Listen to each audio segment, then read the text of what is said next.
Hello, friends, and welcome to the podcast version of the Salary Report with me, Colt Sebastian Taylor. Before we get started today, as always, check out my friend SocialBee, socialbee.io, for all of your social media management needs. They are fantastic. I use them daily, every day. That's why daily. And they're great. Try them out for 14 days for free, socialbee.io. And then also another site you should check out. In fact, if you're in West Reading, you should visit them personally, but check them out if you're somewhere else in the world. finchandfern.com, an amazing store in West Reading, at 728 Penn Avenue, West Reading, PA. Check them out, fern.com. Fantastic home decor, vintage gift, local handmade stuff, global things. They're great. I like to pop that in there every once in a while to see what they got going on, but definitely check them out, finchandfern.com. They are in the post of this below in this podcast for you to click on as well. All right, my friends, let's get started with this week's Salary Report. Now broadcasting from his hidden bunker and fully stocked bar, it is the Saturday Report with Colt Sebastian Taylor.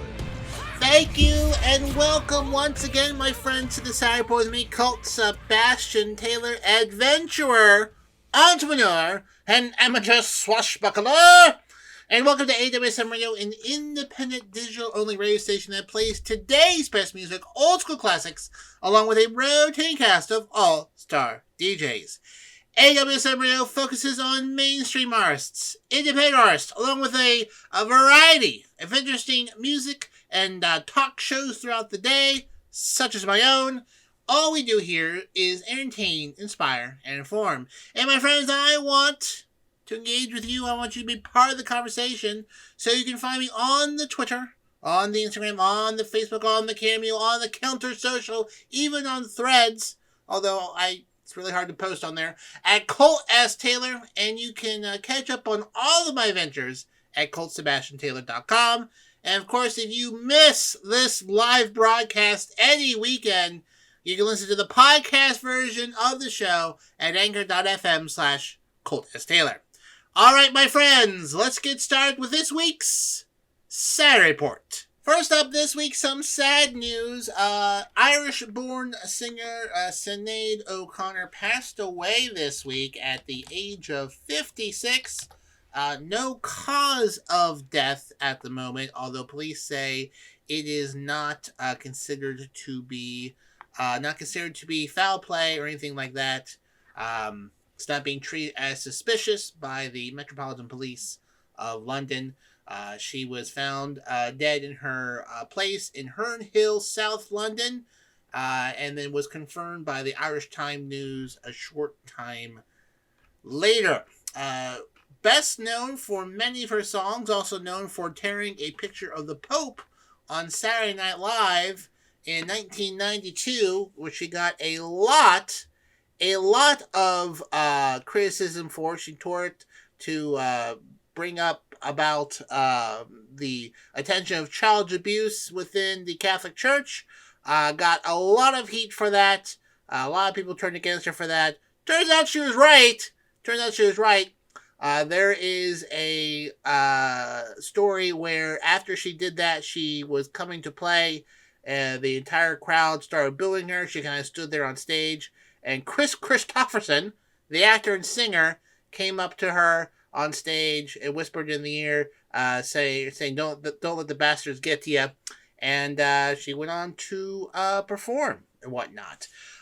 Anyways, she released many different albums from 1987 to 2014. Won some awards, obviously, for her music. Probably one of her most famous songs, Nothing Compares to You, won a lot of awards in 1990. And then she also won another award in 2012 for Lay Your Head Down. And then finally, in 2023, for an album, I Do Not Want What I Haven't Got, which was one of her last albums that she released. Again, no official word on her passing, unfortunately, earlier this year. Her son committed suicide at the age of 17. She dealt with a lot of addiction and trauma abuse over the years, went to rehab for many of those things, had a difficult life and whatnot, but is widely praised for being one of the great Irish pop singers. In fact, Billboard has put together the 10 top songs by Sinead O'Connor, and I highly suggest you check them out this weekend. I'll just list them off what they've given here. I don't know if there's a top 10, no specific order. These are just 10 songs that Billboard has said that these are the 10 essential songs of Sinead O'Connor. First up is Heroin, The Edge featuring her on the Captive soundtrack, Mandika, The Lion and the Cobra, I Want Your Hands on Me, also from The Lion and the Cobra, Drink Before War from The Lion and the Cobra, these are albums, Jump in the River from I Do Not Want What I Haven't Got, Nothing Compares to You, one of her most famous songs, from I Do Not Want What I Haven't Got, and then Three Babies, also from that same album, Black Boys on Mopeds, again from I Do Not Want What I Haven't Got, Success Has Made a Failure of Our Home from the album Am I Not Your Girl, and then finally, Special Cases, Massive Attack featuring Sinead O'Connor from The 100th Window. So, once again, Irish-born singer Sinead O'Connor passed away this week at the age of 56. No official cause of death, but police at this moment are not saying that it is in any way suspicious. In other entertainment news, as I mentioned in a previous broadcast, the body of Julian Sands was found several weeks ago. He had disappeared earlier this year during stormy weather in the California mountains. Unfortunately, the coroner said the cause of death cannot be determined due to the conditions of his body. He had been out there for 6 months. However, the officials say that such a determination is common when dealing with cases of this type. Finding a body 6 months later exposed to the environment, it's going to be very, very difficult to know what was the exact cause of death. Now, Julian Sands was an avid climber and hiker who lived in Los Angeles. In his last interview before his disappearance, he spoke of feeling chilled by the discovery of human remains while climbing. So he himself had come across human remains while climbing. He said in the interview, quote, "Pals I used to climb with have stopped going to the mountains." He said during the time because rock faces had become more unstable with climate change, and also he was getting older. Quote, "If you don't really have the desire, the focus for climbing a route, if you're not absolutely committed, it becomes much more dangerous. I found spooky things in the mountains when you know you're in a place where many people have lost their lives, whether it be on the Eager or the Andes, you may be confronted with human remains, and that could be chilling." So, once again, Julian Sands, the official cause of death is undetermined due to the condition of the body when it was found. Probably be I imagine his friends will have a memorial for him, but a very, very good actor. If you haven't seen A Room with a View, it's an older movie, very good. He's in it, but just wanted to give you an update on that story. Moving along into more upbeat news, Drake, the singer, very, very, very popular. Well, this past week, he was doing a song, and I guess people throw bras at him. Someone threw a bra at him. He picked it up, took it on stage, read that it was a 36G bra, which shocked him. This was at the Barclays Center in New York last week. Picked it up and said, "Locate this woman immediately." Well, golly, she apparently recorded herself throwing it and then gave a breakdown of what had happened leading up to it and after it. And it was 21-year-old Veronica Correri from Rhode Island. She You should find her on TikTok. Hilarious. So she's kind of in shock that Drake picked up her bra and said, oh my goodness, 36G, we need to find this person. She owns a coffee shop in Cumberland, Rhode Island, called Cafe La La. And after that, she's considering naming a drink after Drake, either the Drizzy Drizzle or apparently, quote, just calling a drink a 36G. Anyways, this got a decent amount of news and play on TikTok, and she got contacted by Playboy to perhaps work with them in some capacity, and it sounds like she's considering it, apparently, from this report. For those who are unaware, Playboy doesn't do magazines, and have kind of done like an OnlyFans style business model. And while she doesn't do OnlyFans, which, apparently, Playboy is something she's considering and whatnot. So, hey, good for her. You miss every shot you don't take, my friends. And, hey, you know what? More power to her. Like I said, you can find these on TikTok, both Drake and then her perspective, point of view. Very, very funny.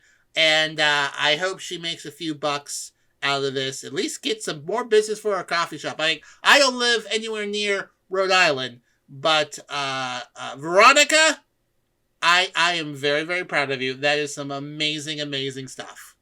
In other celebrity news that is good news as well, Jamie Foxx made a public statement on Instagram this past week, giving everyone not exactly an update on his health, per se, but letting everyone know that he is doing better.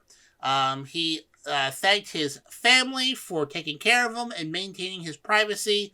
Quote, and you all know they kept it airtight, didn't let nothing out, they protected me, and that's what I hope everyone could have in moments like this.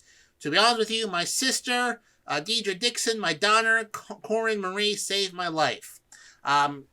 Did not say what exactly had happened. There is a lot of speculation, but no confirmation. A lot of people are thinking it was some sort of stroke, some sort of brain-related issue, because where he was seen coming out of a rehab, they specialized in strokes, spinal injury, brain things. But on the video, sounds pretty good. He looks like he's definitely been through something for the last few months. Looks a little tired, a little thin and whatnot, but he seems to be doing well. He seems to be coming back. I don't know if we'll ever find out what happened. He's a very private person, but maybe he'll do like a 60-minute special or something like that. According to, he has a very big family and is very close to his family. Apparently in a 2021 interview with James Corden, he said he had 14 people living with him, including his divorced mother and stepfather. So he has a lot of people living with him, including his two stepsisters. Two half-sisters from his mother and stepfather, George Dixon. They both have Down syndrome, and Jamie Foxx has worked with the Global Down Syndrome Foundation for many, many years. One of his sisters, Deandra, passed away in 2020, but the other one is still alive and living with him. And apparently the entire family pitched in, helped him out during this, and it's great to hear. So hopefully we'll see him back on the red carpet soon enough, and we'll all get a good idea of what actually happened. Or he may not ever tell us, and just it's a private health thing, and you know what? That is certainly his right. So, Jamie Foxx, back, video release, check him out on Instagram. He sounds pretty good, and I hope he makes a speedy recovery. Now, my friends, listen, if you need something to listen to this weekend, it's Saturday night, even the upcoming Friday night, 7 days from now, even Sunday night, we've got you here with DC, my personal DJ. He's fantastic. He's got 3 shows here on AWSM Radio. I can barely put one together every week. I have a team of people working behind me. He manages to do 3. Friday nights at 9 p.m., it's DC Live in Effect. He is our in-house DJ here. You do not want to miss out while he smashes it on the ones and twos, kicking the beats from South Florida every week. And then Saturdays is House Party Saturdays, where DC brings his freestyling DJing to the max. House Party Saturdays gives you all the Miami vibe without actually having to be there. From top clubs to the bars, DC will bring the party to you. That's Saturdays at 10 p.m. and then Sundays at 10. Once again, it's DC Live in Effect again. So, just to review, Fridays at 9, DC Live in Effect. Saturdays at 10, DC House Party Saturdays. And then Sundays at 10 p.m., DC Live in Effect again. Only here, my friends, on AWSM Radio. Next up, my friends, the lottery. As I mentioned last week, the Powerball lottery had reached, $1.08 billion, with a cash value of $558.1 million. Unfortunately, last week, it was won. It was won in California. It was won in California of all places.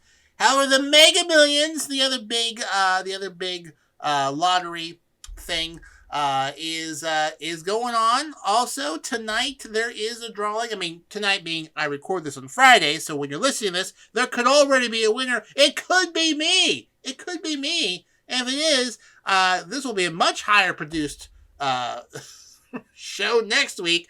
But, you know, it's only a, it's like 1 in 300 million in terms of the possibility of possibly winning. I think those are the chances of it. 1 in 258,890,850 chance of winning the Powerball. Winning the Mega Millions. Oh, I'm sorry. 1 in 302,575,350. Pick five balls between 1 and 70, and 1 gold ball between 1 and 25 and whatnot. So that are the chances. I've got my tickets. I'll be checking them Saturday morning while this is broadcasting at 11 a.m. and whatnot. But you're probably asking yourself, gosh, Colt, if I won $910 million, how much taxes would that be? Well, I actually can tell you all about that. $910 million is how much it is in annuities. So you get 30 equal payments yearly for 30 years. I don't know anyone who has ever done that. That seems silly. So if you don't want to do the quote-unquote annuity thing, then you would take the cash option, which at this point is $464.2 million. Now, before you get that first check, right off the bat, 24% is going to be held. 24% is going to be held by the government. Okay, so that is automatically taken out of any lottery winning, any gambling winning. Obviously, automatically takes out 24%. So anything worth $5,000. So if you won $10,000 in a casino, they would take out 24% before they handed you over the check. And then, I mean, that would count towards your taxes. They so like you still have to pay taxes on the rest of the money, but they take that taxes out for you because they're just, so nice. So already out of that $464.2 million, $111 million is going to be taken to for taxes, leaving you $350 million. Now, even with that, you've bet a lot of money, you're going to be in the 37% tax bracket, okay? So at the end of the year, you will likely have to pay, in total, 24% is already taken out, but of the $462 million, $171 million is going to be popped over to taxes and whatnot, leaving you approximately at the end of the year about $290 million. Now, depending on what state you're in, there may be some state taxes. Now, I live in the great Commonwealth of Pennsylvania, and I don't believe there's any state tax on lottery winnings like this. Thank goodness. And there's not local taxes on that as well. So if I win, all in all, I'm on the hook for 37% of that particular winning. Now, what would you do with that money? Well, that's easy, my friends. You invest it. Don't spend it all. Invest it in sort of like monthly annuity type things. I mean, if you play your cards right, you could get maybe $1 million a month in interest payments to you if you just put that money and invested it properly, which is exactly what I do. Now, of course, you have to pay taxes on that as well, but at that point, you can hire somebody to take care of that. So anyways, listen to Saturday or Sunday. Mega Millions drawing is on Friday. I could already be a winner. In fact, you know what? I will say it right now. I'm sure I'm a winner right now. By the time you hear this, I've possibly won the Mega Millions. You know what? I bet I did. I bet I did. And the next week, I'll tell you all my plans or regretfully inform you that I did not win. So, fingers crossed. Fingers crossed. Next up, my friends, we go to Jell-O, Jello. Yes, that's right. Jell-O is redesigning its brand, giving the packaging a whole new look. First time in over a decade, which they have played around with the packaging. Owner Kraft Heinz. Customers will soon see a bigger logo, more colorful packaging, and a stronger emphasis on its zero sugar appeal for its treats. The refreshed look, quote, still honors the brand legacy but brings Jell-O into a vibrant future with modern aesthetic that stays true to its playful and colorful roots, according to a press release from Kraft Heinz. New packaging will probably start appearing within the month. On all of its products, both the boxed and refrigerated gelatin, as well as pudding. Recipes for these treats are not changing. This is purely a branding and packaging change. Jell-O describes its new logo, which is kind of bigger with some block letters, loud, proud, and simple, while remaining recognizable to the fans of the I was not aware of this 126-year-old brand. The O in the Jell-O logo is getting a bolder look because it's an ownable, playable aspect of the brand. Quote, the new fruit and pudding imagery unleashes imaginations by shifting away from literal depictions of the product to reimagining how the flavor can come to life in a playful, sensorial way, transporting customers into the Jell-O world of jiggly goodness in the press release. According to Neil Saunders, a retail analyst and managing director of Global Data Retail, quote, the design will be more appealing to younger customers as it feels more contemporary and modern.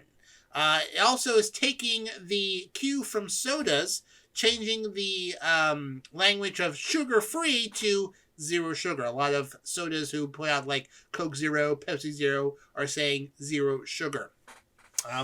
According to Neil Saunders, Jell-O can't compete with people looking for natural and healthy snacks because of its artificial-looking colors, but its renewed focus on zero sugar products in its range is interesting, as it suggests that it's trying to resonate with the growing number of people who are concerned about their sugar intake. Now, Jell-O has seen a decline, but recently, mostly because it was associated with disgraced comedian Bill Cosby, who was a brand ambassador for 30 years. And there's also had some misses on flavors, including Italian salad and mixed vegetables. Not the best Jell-O flavor, I would have to say. According to Rachel Hearns, a neuroscientist and the author of Why You Eat What You Eat, quote, Jell-O is associated nowadays with a culture of illness and frailty and vulnerability, so it certainly doesn't have the fun associations that it did when I was growing up. I don't know. I don't associate that with all. That's weird. It used to be America's favorite dessert. It gave middle-class consumers a luxurious food that had only been accessible to the wealthy. Jell-O used to be very expensive to make, but then they made it easier to make. It is a adaptable, versatile treat, once eaten by presidents in the White House, depicted in advertising by leading actors and artists, a symbol of America. What was once considered a quick and easy dessert now took long to make for consumers, especially moms. Jell-O, a longtime Target consumer. Sales have stagnated. Jell-O sales have fell 19% between 2009 and 2013, and since then, Jell-O sales have only been $688 million, representing 4%, only 4% of Kraft Heinz company sales. But they are not abandoning Jell-O. They're redoing the brand and trying to boost sales. It is a well-known product and has its fans for being a quick snack. Quote, that said, the company has really struggled to reverse a long-term sales decline that has taken hold as palates have become more sophisticated and customers have become more health conscious.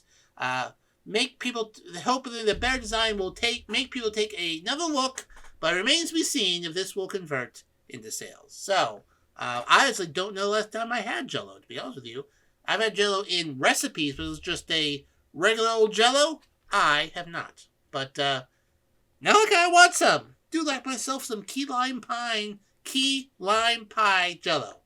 I just like lime in general, but yeah, that sounds pretty good. In entertainment news, we're going to go back to that. Wayne Brady is doing a reality show following his extended family. This will be on Hulu. Hulu has given a series order to the Untitled Project, but will be following around his family, Wayne Brady and Mandy Katita. The season will be 8 episodes, but no premiere date will be set yet. The unscripted show will follow Brady, who is still best friends with his ex-wife and business partner, Takita, together as they co-parent their 20-year-old daughter, Maylee Brady, a student and inspiring artist, as well as running their production company. So, sounds interesting. I mean, being best friends with your ex-wife who you work with, but that's a little unusual. But Wayne Brady, I would probably watch it. Now, you might best known Wayne Brady from Improv, Whose Lines Anyways, but as well as Let's Make a Deal, which is in its 15th season, which he has won a Daytime Emmy for Outstanding Game Show Host. The Fremantle is the production company working on this with Wayne Brady. Fremantle also has another series, something you may have heard of, America's Got Talent, which has remained the number one show this summer with total viewers since premiering in 2006, as well as American Idol. Pretty amazing. Fremantle has I'm going to say Fremantle. I guess that's the word. Has also brought back Password to the TV with host Keke Palmer and reoccurring celebrity contestant Jimmy Fallon. So I've watched all of those shows. I don't watch American Idol or America's Got Talent. Not my thing. But I watched Password. I watched Let's Make a Deal. Very good shows. Wayne Brady, very, very immensely talented performer. So will I watch the Wayne Brady reality show? It's only 8 episodes. I might catch one. I love to see the behind the scenes of production companies and whatnot. So good for him. My friends, speaking of talent, we have a talented drive time show host here on AWSM Radio. I'm talking about my friend Rox and the Rox Sessions, making sure your evening commute home is fun, featuring the hottest music on the charts and some other surprises in between. My friend Rox will make it rock style, Monday, Tuesday, Wednesday, Thursday, and Friday. That's right, every weekday, 5 p.m. to 7 p.m., only here, my friends, on AWSM Radio. We now go to India in some health news. This is from the Business Insider, India. A recent AIIMS study, which analyzed published reports on non-alcoholic fatty liver diseases in India, states that over 1/3, 38% of Indians have fatty liver or non-alcoholic fatty liver disease. The phenomenon apparently is not restricted to adults, but nearly 35% of children also suffer from this, according to a study published in the Journal of Clinical and Experimental Hepatology in June 2022. and this is more reports and studies have been done from that since then. Quote, non-alcoholic fatty liver disease, NAFLD, is often unrecognized since it does not cause symptoms in the early stage, but it may progress in the patients with severe liver disease, according to Dr. Anoop Sara, the head of the Department of Gastrology, who continued to say, the cause of fatty liver or steatohepatitis is the recent westernization of our diets, which involves increased intake of fast food, lack of healthy fruits and vegetables on the plate, and an unhealthy and sedentary lifestyle. He said the ailment is considered to be a liver counterpart of metabolic diseases such as diabetes, hypertension, and heart disease, although there's currently no approved drug to treat fatty liver. The condition is reversible. Quote, the only way to conquer this new epidemic is to adopt a healthy lifestyle and through adequate diet, restrict junk and sugary food intake, and exercise regularly, according to the doctor. Experts say that alcohol intake remains the most common cause of liver disease in India. Intake of alcohol can lead to alcoholic hepatitis and cirrhosis, which can progress to liver cancer and death. Quote, alcohol accounts for most of the cases of severe liver damage, which are admitted to the hospital with diagnosis such as acute chronic liver failure, and these have a high mortality rate. What makes the matter worse, according to the doctor, is high recidivism rate in few patients who survive the disease and the non-availability of any specific drug to treat alcoholic hepatitis.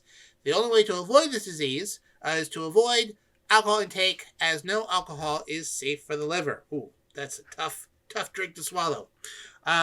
Most common over-the-counter drugs, which are generally considered safe, can also lead to liver damage, according to experts.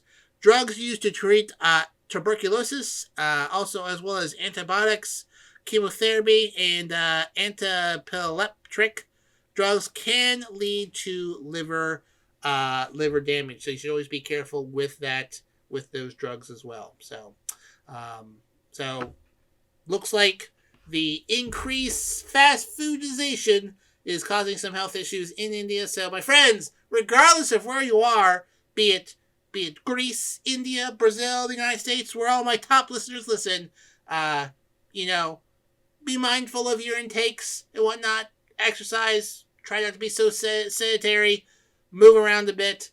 In fact, the podcast version of the show is a great way to listen to a 40-minute update while you take a walk. Although, if it's really hot outside, hydrate. But anyways, that is some health news from India. Moving along, my friends, this week there was a bit of news about someone who reported a fake kidnapping in Alabama. It was all the news. Turns out she lied, caused a lot of problems, but not the only fake kidnapping problem this week. An 11-year-old girl was arrested for falsely reporting of a kidnapped friend while doing an online challenge, apparently. Thinking that, quote, it would be funny, according to the Volusia Sheriff's Office in Florida, located 60 miles northeast of Orlando on the Atlantic coast. The 11-year-old girl sent a text to a dispatcher at the Sheriff's Communications Center at 9:45 a.m., informing them that her 14-year-old friend had been kidnapped by, quote, an armed male driving a white van on South I-95 in Oak Hill, and that she was following him in a blue Jeep. The alert caused multiple deputies from that area, along with deputies from Edgewater, New Smyrna Beach, Port Orange police, and sent a helicopter up into the air trying to search for this van, but nothing was found. Quote, for the next hour and a half, the girl texted updates, including the description of the male suspect that he had a gun. Ultimately, deputies were directed to a home in Port Orange by investigative means of tracking the cell phone used to text 911. Then at 10:23 a.m., the deputies arrived at home at Poppy Lane in Port Orange and contacted the 11-year-old girl's father, who informed the authorities that she was currently inside a home with her family. As deputies approached the girl, she was holding a cell phone, which was ringing as she walked out to meet the deputies. When answered, it was the dispatch on the line to verify that they were on the scene. The girl told deputies that she had the idea to prank 911 through a challenge she watched online and thought it was funny. However, Sheriff Mike Chitwood, who I believe used to work in my area, I think he retired to Florida, quote, "This kind of prank activity is dangerous. We're going to investigate every incident, but today it wasted valuable resources that might have helped someone who was legitimately in need of our help." The 11-year-old has been charged with making a false police report concerning the use of a firearm in a violent manner, which is a felony, and a misuse of 911, which is a misdemeanor. She was taken to the Family Resource Center after the incident for processing, as being transferred to a juvenile detention hall where she remains. Sheriff said that parents should tell their kids the importance of how to monitor their social media use, and said he'll be hosting 5 90-minute community forums at the end of August to help protect their kids from internet danger. So this 11-year-old probably not going to jail, probably going to do a whole bunch of community service, so I hope the prank was worth picking up highway trash for the next 8 months, because, my friend, that is what you're going to be doing. Now, my friends, what's not a prank is that not only is there great music on AWSM Radio and my great show, but also your spot to go for sports, because Wednesday night we've got 2 shows here. First up at 9 p.m., it's To the Rack with Mac, your go-to spot for all things basketball. Join NBA expert Mac Daddy as he brings you a full hour of high-flying hoops expertise for all things NBA. Tune in Wednesday nights at 9 p.m. Then at 10 p.m., it's What's Going On. What's Going On is our Fox Sports affiliate show, providing listeners with over 150 combined years of sports knowledge. Hosted by Nate Brown and his crew, they've been a staple of Western New York sports for the past 2 decades, and now they're national, and now we also have them here Wednesdays at 10 p.m. So just to review, 9 p.m., To the Rack with Mac, 10 p.m., What's Going On? Only here, my friends, on AWSM Radio. Speaking of sports and basketball, this week, Bronny James, the son of LeBron James, was rushed to the hospital suffering from a cardiac arrest. Got there quickly, did not remain in the ICU, and is already home, being discharged 3 days afterwards after suffering it. According to a doctor who is consulting cardiologist for the James family, said in a statement, quote, "James was successfully treated for sudden cardiac arrest and gave credit to the swift and effective response by the USC athletics and medical staff after the incident on Monday at the University of Southern California Galen Center, where he is an incoming freshman playing guard for basketball there, of course." Quote, "He arrived at Cedars-Sinai Medical Center fully conscious, neurologically intact and stable. Mr. James was cared for promptly by highly trained staff and has been discharged where he is resting. Although his workup will be ongoing, we are hopeful for his continued progress and are encouraged by his response, resilience, and his family and community support." So Bronny James is going to college for basketball. His father, LeBron James, has stated that he hopes to play basketball long enough so he can play with his son in the NBA. The hope is that he'll do a year of college here, get his skills up, and will then be able to play with his father in the NBA. There have been other father-son duos in NBA. For example, Rick Barry. There's actually quite a few. There's a whole list of folks who've played together. I don't know how many father-son duos that played together, played at the same time. I'm sure the internets can tell me. I don't know. But, father and son who are active at the same time. Just looking here quickly.